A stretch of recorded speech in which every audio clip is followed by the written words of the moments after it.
부자들은 경제신문을 읽는다. 유스탁 유창희 대표와 함께합니다. 안녕하세요, 대표님. 안녕하십니까? 예, 저희 머니투데이 신문부터 확인을 해보실까요?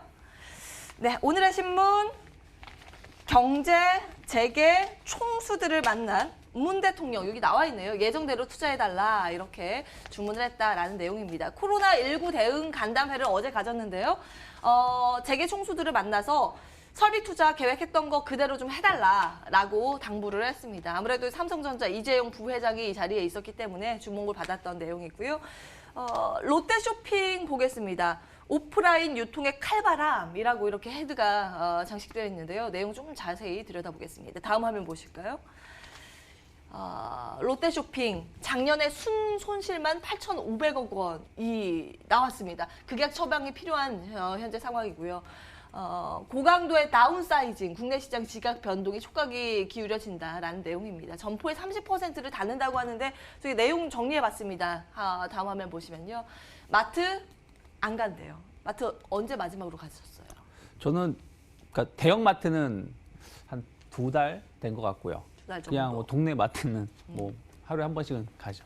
예, 작은 네. 슈퍼? 그러니까 편의점. 예, 편의점. 네, 이런 데. 맞아요. 요즘 마트 정말 많이 안 갑니다. 저도 한 3달에 한 번 갈까 말까예요.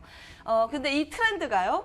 우리나라만이 아니라 전 세계적인 그런 흐름입니다. 미국의 자존심이죠. 백화점 브랜드 메이시스 같은 경우에는 이번에 적자를 냈고요. 매장도 줄인다라는 내용입니다.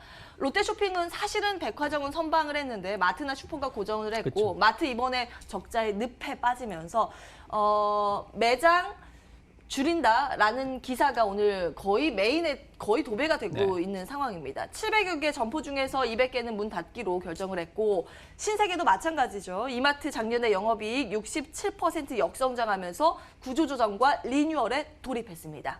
코멘트 어떠세요? 뭐 어쩔 수 없다 생각 좀 하고 있어요. 그러니까 예. 미국하고 우리나라는 좀 차이는 있죠. 미국은 백화점, 고가 제품을 파는 백화점은 오히려 매출이 감소하다 보니까 계속 구조조정하지만 월마트처럼 대형 마트는 또 구조조정이 끝나고 나서 수익성 상당히 높아지는 부분들을 보여주고 있는데 우리나라는 반대죠.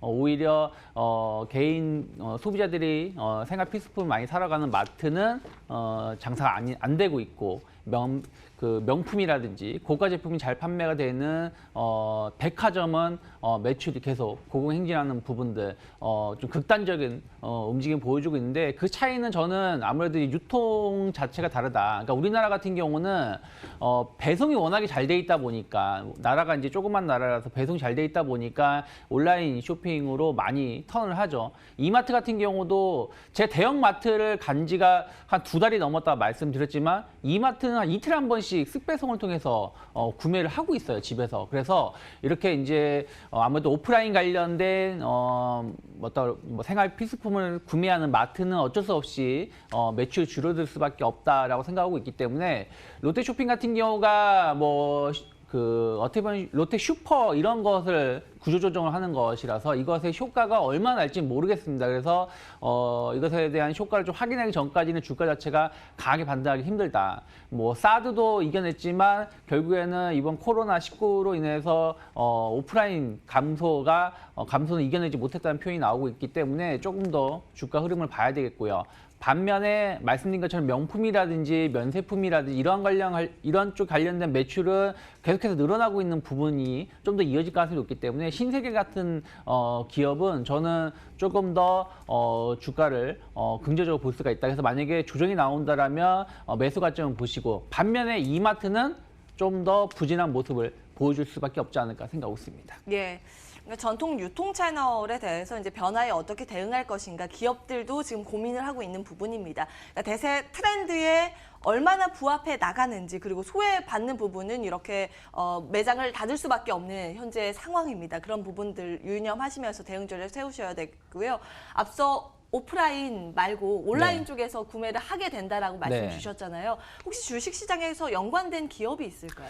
온라인 쪽은 이제 상장되는 기업이 별로 없기 때문에 인터파크 이런 기업은 그렇게 많은 그 주가 흐름을 보여주고 있는 건 아닌데 예전에 한두 번 지난번에 말씀드렸는데 피지 업체들 피지어 전자결제, 어쨌든 예. 결제를 해야 되는 거니까요. 그래서 뭐 NH 한국사이버결제라든지 뭐 KG 이니시스 이런 기업들은 계속해서 매출은 늘어날 수밖에 없는 구조로 갈 수밖에 없지 않을까 생각하고 있습니다. 이 대세 트렌드로 볼 만한 기업들은 전자결제 관련주라는 언급을 주셨고 NHN 한국사이버결제, KG 이니시스 네. 계속 보면 되겠네요. 저는 뭐 그렇게 보고 있습니다. 예, 흐름 놓고 체크해 보시죠. 다음 기사 보실까요? KMW 사실은 4분기 못 나올 걸 알고 있었어요. 네. 왜냐하면 5G 통신 장비주가 거의 이제 크게 두 개로 나뉘어지잖아요. 네. 기지국 쪽 들어가는 거, 그리고 빌딩 안에 인빌딩으로 중계기 들어가는 거. 일단은 기지국들의 설치가 5G는 국내에는 한 3분기에 다 깔렸기 때문에 네. 4분기는 좀 어려울 것이다 예상을 했는데 그거보다 더 충격이었던 게 영업이익 이번에 적자 전환이 됐다라는 부분이 눈에 띕니다. 한때 KMW 코스닥 시총 4위였는데 실적 부진의 주가는 3개월째 지지부진합니다. 네. 어떻게 봐야 될까요? 뭐 어느 정도 예상됐던 실적이죠. 근데 이제 네. 뭐 적자라는 부분들에 대해서 약간 주가가 그러니까 실적이 실망스러울 수밖에 없는데 주가는 반대로 뭐 아주 급락이 나온 게 아니에요. 예상 말씀하신 것처럼 어느 정도 예상이 됐기 때문에 그래서 또 올해도 한 2분기나 3분기에 매출이 늘어날 가능성이 높고 또 5G 관련해서 계속해서 투자는 늘어날 수밖에 없다 보니까 특히 KMW가 약간 노키아라든 이런 쪽에 관련해서의 손실이 있는 것이지 국내라든지 일본 쪽 이런 쪽에 대한 매출 증가는 어느 정도 개선되고 있는 부분들이 계속 나오고 있기 때문에 주가는 뭐 전 점진적 상승 가능하다 생각을 좀 하고 있습니다. 다만 이제 중요한 건 이거겠죠. 작년과 같은 진짜 고공행진 진짜 멋있는 주가 상승을 기록할 것이냐 본다라면은 저는 그렇게 가긴 좀 힘들지 않을까. 좀 제한된 상승과 하락을 좀 반복을 하면서 결국에는 2분기나 3분기 실적을 확인을 하고자 하는 심리가 좀 강하다 생각을 좀 하고 있습니다. 그래서 그러한 부분들에 대해서는 주가 탄력도에 대해서는 좀 떨어질 수밖에 없고 오히려 5G 관련돼서 기업들을 본다라면 작년에 잘 갔던 기업들보다는 최근에 이슈가 되면서 잘 가는 기업들이 더 많이 있다라는 것이죠. 뭐 예를 들어서 SKC 코오롱 PI라든지 뭐 서진 시스템 같은 이런 기업들이 오히려 새로운 5G 관련돼서의 통신 이런 부품이라든지 또 폴더블 폰 관련해서 삼성 관련된 매출이 계속 늘어나는 부분들에 대해서 긍정적인 평가를 하고 있기 때문에 예전처럼 딱 5G만 집중하는 기업들보다는 5G도 하면서 다른 새로운 그 신세대 스마트폰이라든지 이런 쪽에 같이 맞물리면서 매출이 늘어나는 기업들이 조금 더 좋은 주가 흐름을 좀 보여주고 있지 않나 생각을 좀 하고 있습니다. 네, 사실 국내에는 거의 깔릴 거는 기지국은 깔렸고 이제 인빌딩 중계기 쪽이 남아 있는데 사실 인빌딩 쪽은 어떻게 보세요? 어떤 기업들이 있을까요? 볼만할까요? 뭐 몇몇 기업들이 좀 있습니다만은 당장 지금 5G 관련해서 어떤 그 흐름 자체가 강하게 나오고 있는 것은 아니기 때문에 주가 자체도 치고 예. 나가기에는 조금은 부족하지 않을까 생각 좀 하고 있습니다. 계속 지금 폰 중요하다. 네. 그러니까 5G뿐만이 아니라 폰과 같이 있는 그런 기업을 봐야 된다라고 언급해 주시는데요. 한번 다음 기사를 통해서 들여다볼까요? 오늘 갤럭시 두 번째 폴더블 폰 출격이 됩니다. 오늘부터 개통인데요. 품절 행진을 이어갈까라는 부분. 사실 첫 번째 갤럭시 폴드 같은 경우에는 물량 자체가 네. 워낙 없어서 내놨다 하면 다 품절이 됐었는데 네. 이번에 어떨까 싶어요. 반응 좀 체크를 해보셔야 되겠고요. 출하량 대폭 확대로 인해서 폴더블 폰의 대중화에 기여를 할 수 있을까? 투자 포인트입니다. 지금 증권가에서 언급되고 있는 기업들은 힌지 만드는 기업, 네. KH 바텍이나 뭐 파인테크닉스, 필름 관련해서 세경 하이테크 등등이 좀 거론이 되고 있는 상황이고요. 지금 나와 있네요. 서진 시스템도 여기에 껴 있습니다.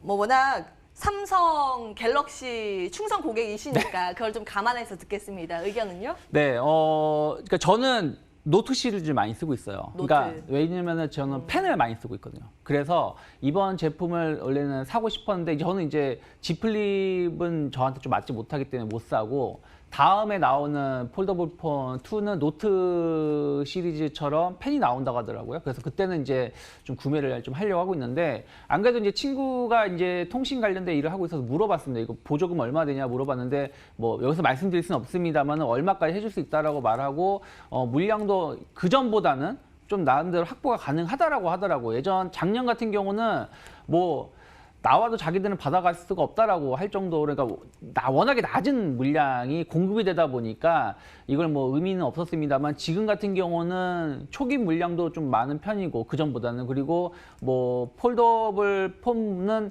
초반에 원래는 이때쯤 작년 이맘때쯤 나왔어야 되는데 초기 불량 문제 때문에 미뤄진 거잖아요. 근데 G 플립 같은 경우 그런 부분들도 없기 때문에 충분히 뭐 전문가들은 뭐 전작 대비해서 한 50만 대 이상 판매 증가를 예상하고 있고 올해 삼성의 폴더블 폰 판매가 상당히 많이 이루어질 수 있다라는 평가가 나오고 있기 때문에 저는 뭐 관련된 기업들에 대해서 꾸준하게 관심을 가져볼 수 있다 생각을 좀 하고 있습니다. 그런데 공교롭게도 이 기업들이 어떻게 보면은 이번 엊그저께 말씀드린 기업들과 좀 겹치는 게 좀 있어요. 결국에는 뭐 삼성전기 같은 경우는 가장 큰 수혜를 입을 수밖에 없는 기업 중에 하나고요. 그리고 뭐 BH 같은 경우가 이제 OLED 폴더폰 OLED 접히는 OLED 쪽을 공급을 좀 하고 있기 때문에 좀 관심 있게 보시면 좋겠고 한 27,000원에서 3만 원 정도까지의 추가적인 상승은 충분히 가능하다 생각하고 있고요. 그리고 뭐 KH 바텍 역시 마찬가지로 힌지 생산 부분이 매출이 뭐 계속해서 늘어난다라면 뭐 한 27,000원 정도까지의 추가적인 상승은 충분히 이루어질 수 있다 생각하고 있고 앞에서 언급해드린 SK 코오롱 PI라는 서지 시스템도 이런 폴더블 폰 관련해서의 매출이 좀 잡히는 게 일부 있기 때문에 이들 기업들도 좀 묶어서 같이 보시면 충분히 좋은 결과 볼 수 있지 않을까 생각을 좀 하고 있습니다. 예, 종목이 많이 거론됐는데 토픽 딱 하나만 꼽자면 이거는 꼭 저는 가지고 가야 된다. 뭐 BH는 좀 끌고 가시는 전략이 좀 더 좋지 않을까 생각하고 있습니다. 폴더블 폰, 수혜주, BH 찍고 다음 기사 보실까요? 이 열기 언제 꺾일지 모르겠습니다. 영화 기생충 효과 톡톡히 노리고 있는 관련주인데요. 지금 OST도 역주행 중이래요. 전 네. 세계적으로. 스포티파이에서 지금 OST 스트리밍이요. 1,400%가 급증을 했다고 하고 IPTV에서 일평균 시청도 지금 10배 뛰었다고 합니다. 그래서일까요? 관련 주식이요. 오늘도 뜁니다. 바른손이 5거래일 연속 상승 행진이고 급등 행진이죠. 지금 상한가에 들어갔네요. 또 갔습니다. 5거래일 연속 상한가 바른손 나타내고 있고 제작사인 바른손 ENA도 상한가 근처까지 달리고 있습니다. 사실은 이게 대형 호재는 맞아요. 네. 이런 호재가 들리면 그 주식시장에 반영이 되기 마련인데 네. 이렇게 5일째 이어지는 거 이례적이지 않을까 싶고요. 그렇죠. 이례적이죠. 보통은 이제 이런 이슈가 나오고 나면은 오히려 주가는 하락을 하는 게 과거에는 많았었는데 지금은 이례적으로 계속해서 상승을 하고 있는데 저는 조금 많이 올라왔다 생각 좀 하고 있어요. 그래서 물론 이제 추가 이제 봉준호 감독의 작품이 뭐 언제 개봉한다 이런 것이 나온다라면 모르겠습니다만 지금은 기생충으로 물론 역주행을 한다고 하더라도 이것이 그전만큼의 매출을 폭발적으로 늘릴 수 있느냐? 그건 조금 아닐 수가 있기 때문에 이미 지나간 작품으로 인해서의 어떤 반사 이익은 제한적이지 않을까. 그래서 주가가 5일 연속, 4일 연속 상한가를 기록하는 거는 상당히 좀 많이 좀 거품 끼어 있다 생각하고 있기 때문에 추격 매수보다는 저는 오히려 좀 수익 실현 쪽으로 가셔야 된다 생각을 하고 있고요. 다만 뭐 CJ ENM이라든지 이런 기업은 어쨌든 제작은 계속해서 이루어질 수밖에 없는 부분들이라서 좀 관심도는 조금 더 높아질 수 있다 생각을 좀 하고 있어요. 그래서 뭐 단기 좀 매물 때는 좀 있을 수 있겠습니다만은 작년에 아스랄연대이기 때문에 이제 폭망을 한 부분들이 좀 있는데 올해 뭐 아스랄연대기 시즌2 얘기는 나오고 있습니다만은 뭐 특별하게 폭망하는 작품이 없다라면 CJ ENM은 좀 완만한 우상향 좀 이어질 수가 있고요. 그리고 J콘텐트리 같은 경우도 어떻게 보면 대안주로 좀 볼 수가 있는데 뭐 드라마라든지 이런 쪽으로 안정적인 시청률을 좀 확보하는 작품들이 나오고 있고 뭐 영화 배급이라든지 뭐 제작 이러한 부분들에 대해서도 좀 긍정적인 평가가 계속 나오고 있기 때문에 뭐 J콘텐트리도 한 45,000원 정도 매물 부담감은 있겠습니다만은 조금 더 상승세를 보여줄 수가 있고 그리고 뭐 기생충 뭐 이런 기업으로 농심이 또 한번 주목을 받았었는데 짜파구리라고 네, 짜파게티하고 너구리하고 네, 섞어서 그게 이제 얼마 예전에 아빠 예. 어디가에서 한번 나왔었고 이번에 기생충 한번 나오다 보니까 아예 제품으로 만들겠다 한 건데 이러한 것도 뭐 이런 뭐 불닭볶음면이라든지 이런 거는 제가 만약 라면을 먹는다라면 그냥 국물 라면은 10번은 연속해서 먹을 수 있겠지만 이런 뭐 짜파게티나 불닭볶음면은 10번은 못 먹을 것 같아요. 그러다 보니까 네. 이거는 효과는 나오겠습니다만은 주가를 아주 급등시킬 수 있을지 여부는 봐야 된다. 하지만 어쨌든 아하. 신제품 효과는 좀 더 나올 수 있기 때문에 농심 같은 경우는 한 27만 원, 30만 원 정도까지 볼 수는 있지 않을까. 하지만 말씀하신 것처럼 이들 기업이 막 3일, 4일 이렇게 상한가를 기록했다면 말씀 못 드리겠죠. 그래서 좀 구분을 해서 좀 대응하시면 좋지 않을까 생각하고 있습니다. 예.